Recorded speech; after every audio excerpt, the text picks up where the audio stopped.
Many of you don't know, but in 2001, 2002, I stopped acting. I left the industry. I moved to London because it was a very dark period in my life. Like I said, I had these issues and, I just fell out with some friends I considered family. And I just gave up acting for a while. I needed to get out of, just leave that space for a minute. And then I moved to London and I gave up stardom. And then, you won't believe it. This is something I've never told people before. But while in London, I was trying to make ends meet. I started working in a care home as a caregiver for adults with special needs. While some might view it as a step down, I don't. You see, taking care of others brought me joy and purpose at a time I needed it most. Because remember, I took care of my mother and my father when they were ill, because I was alone with them. And when I say taking care of, I'm talking about really taking care of. Because you see, when you get really ill, sometimes you become incontinent. So I took care of them at that level. So it was a no-brainer for me. My mother, my rock, my support system died.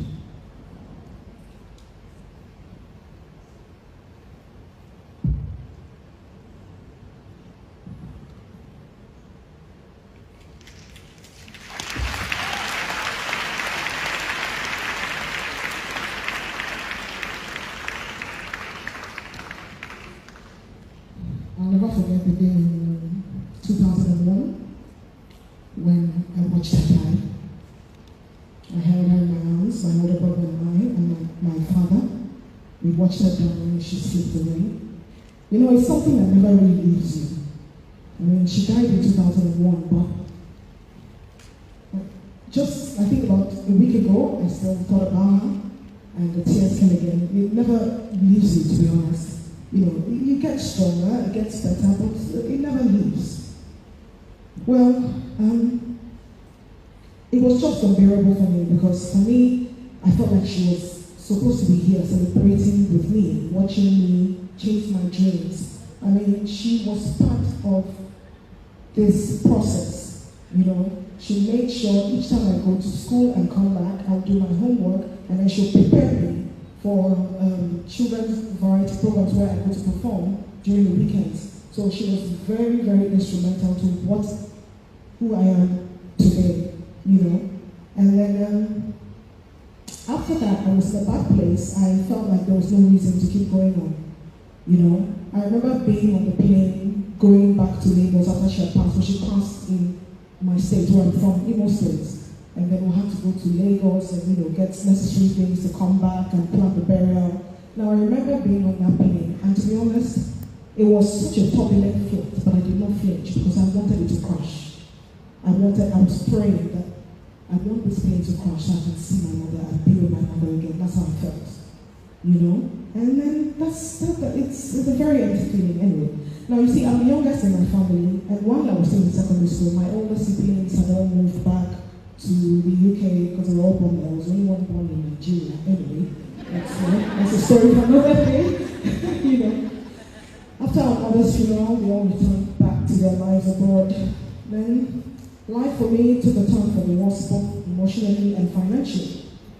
My father's health declined because, when a couple, when they're very close and one dies, it affects the other one. I think my father actually stopped living the day my mother died.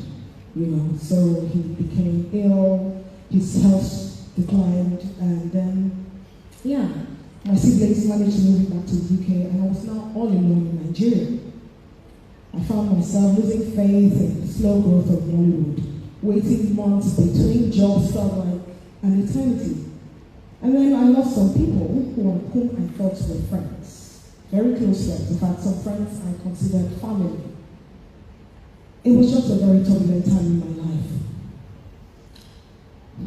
I don't want to dwell too much on that period, but it led me to hitting rock bottom in Lagos. And when I say rock bottom, I mean rock bottom.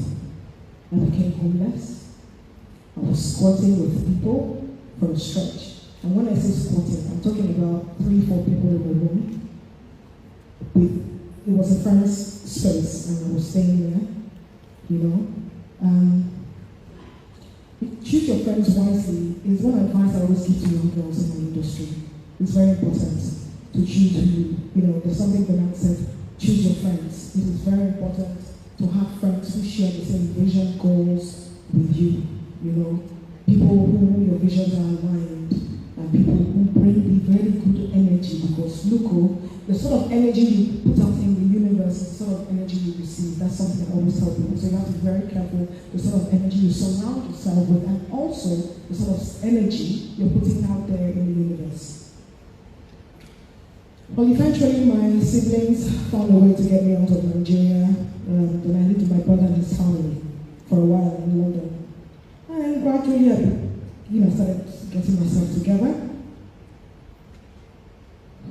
Now, during that process, I put my dreams of stardom on hold.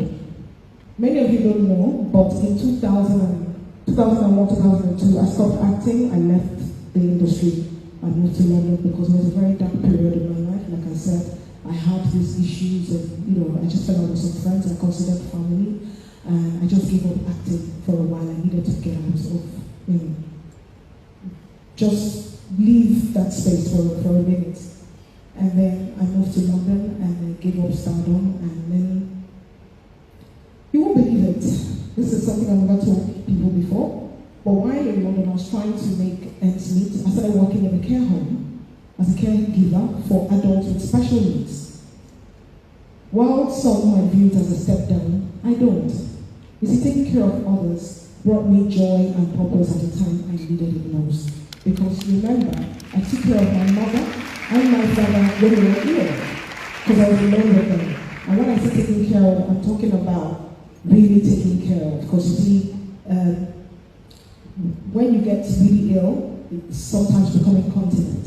So I took care of them at that level. So it was a no-brainer for me. Okay, fast forward 2003. I had saved some money to return to Nigeria to get my stuff, and then just finally relocate to London.